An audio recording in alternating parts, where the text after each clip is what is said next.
Welcome students.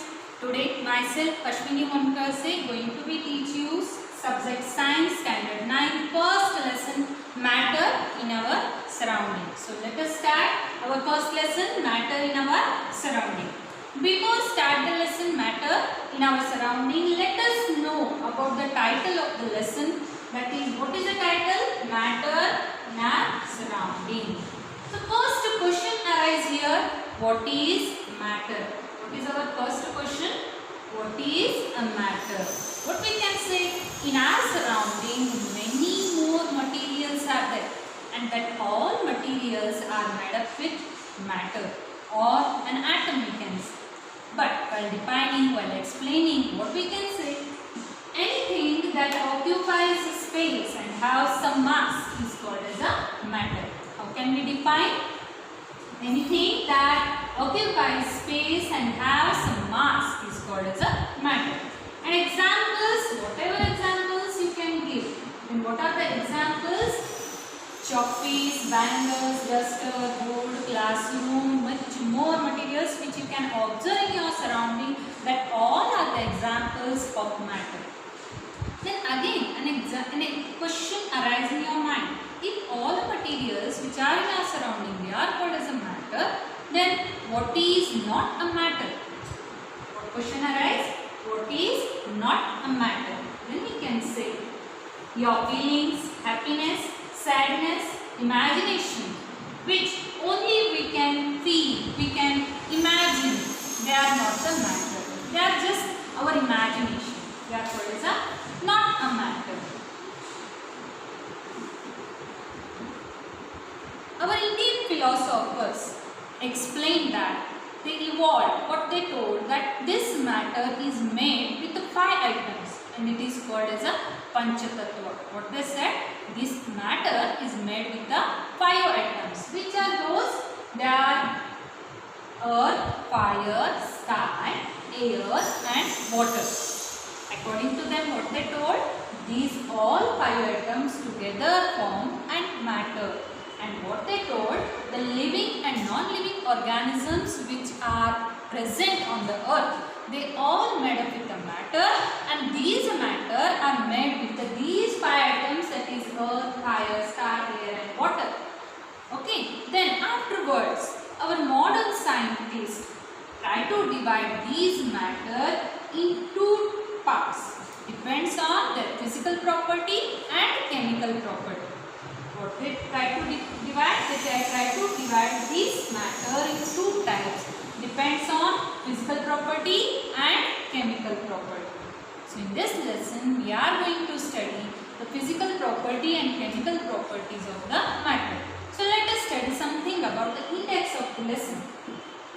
So what is the index? In this lesson what we are going to study particularly? Physical nature of matter. In that we are going to study matter is made up with the particles. How small are these particles of the matter are. Then next we are going to study characteristic of the particle of matter. In that we are going to study particles of matter have space between them. Particles of matter are continuously moving. Particles of the matter are attract each other. And afterwards we are going to study states of matter. In this session we are going to study this part. Rather than this, we can able to study, can matter change its state?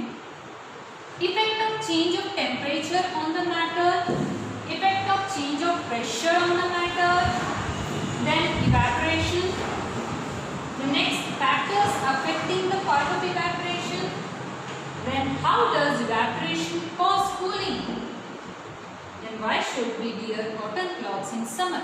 So this all we are going to study in the next session. Before that we are going to study the characteristic and physical properties of all these things in the matter. Okay. Now the next. Physical nature of matter. So physical nature.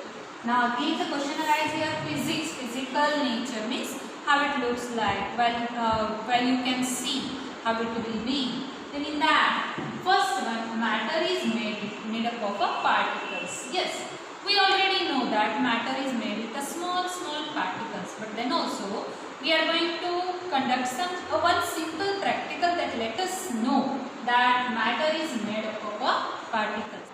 let us take some amount of water in a beaker and mark this level of water in the beaker.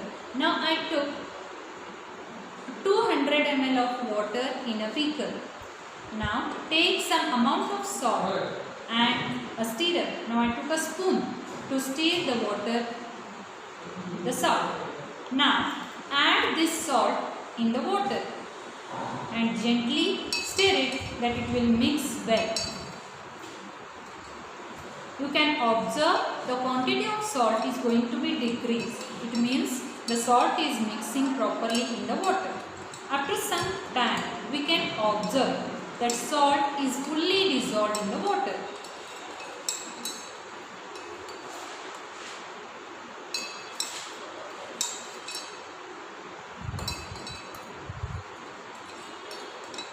Now we can observe the level of water. If you see, the level of water remain as it is. Why? Because when we take salt in the water, the air particles are already exist in the water. When the salt mix with the water, the space of air particles will be released and the salt particles will be exist in that place.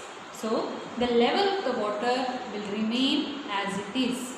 It means what? The matter is made up with the small particles. That's why they mix with the water.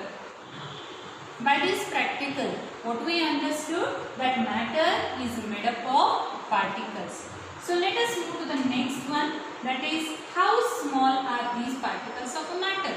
By first practical we understood that what matter is made up of particles, right? Then how small they are, how much small they are, what is their size? Let us know by another practical. It is also simple practical.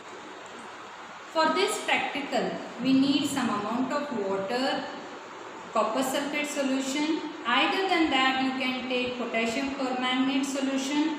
If it is also not present, you can take Dettol also to do this practical. Then, you want some test tubes and a dropper. So, what to do? Take a little amount of water, add some copper sulfate powder and prepare a solution. Now, take a test tube. Pour some water in the test tube and now add just a little amount of copper sulfate solution in the water. Now you can see the color of the water is going to be changed. You can observe it is changed as a pale blue or light blue we can see. Now take another test tube, add again some amount of water in that test tube.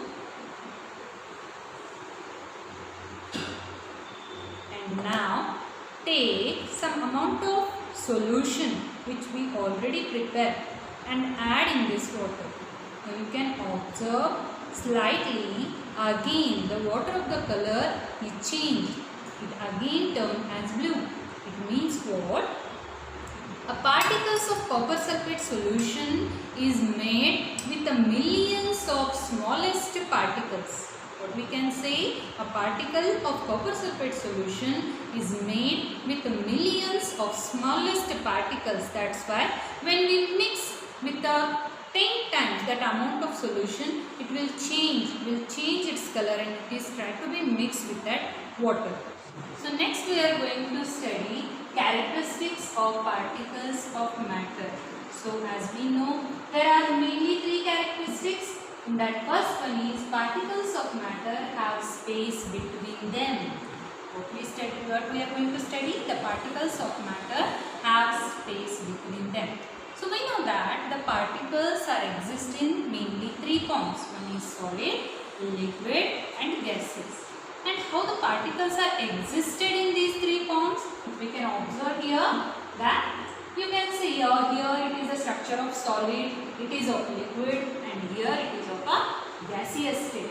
So particles of matter have some space between them. Even though it is a solid, then also it can have some space between them.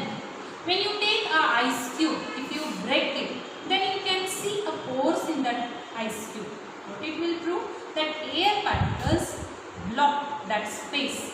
And even if you take water the particles are slightly close to each other. Even you can see, you can observe the space between these particles, and in air the particles are far away from each other. Then what we can say, the sugar. Why I given you sugar here? It is a good example for particles have space between them. When we take a little amount of water and add some sugar in it, that sugar mix well in that water. Why? Because the air particle will leave that space and it will exist and it will mix properly, because it is also have some amount of space and it will mix properly. If you take a liquid, now we are daily consuming tea. The tea also mix properly. It is in a liquid state. Then also it contains some amount of space in between it. Now we can say lemonade. Lemonade also, it is a liquid form. If we do take a Dettol, that is also a liquid form. So we can say these all items have space between them because they are all made with the particles. When particles together, they join together, then also there will be a space between them. Now next, what is the second characteristic? Particles of a matter are continuously moving. Now what we can say? If your mama is cooking in the home, you are sitting in the hall watching TV, and then also you can identify what particularly she is cooking. Suppose she is cooking egg, then you can say, wow mama, it's very nice. Yes, so why it will happen? Because that smell attracts you. Your mama will not give that and she will show that, see. No, that smell particles will come and attracts you because that particles mix in the air and they will reach you. A good example is incense stick. At the corner of your home, if you will start in the incense stick, then that fragrance will attract you. It will spread in all the corners. And another example is a room freshener or air freshener we can call. That air freshener also make the fresh feeling in your home. So we can say the particles of matter continuously moving. Now the next characteristic is particles of matter attract each other. If you take an example of solid, there will be a close bonding in the solid. That's why this material is very hard. You can't cut it because it is very hard.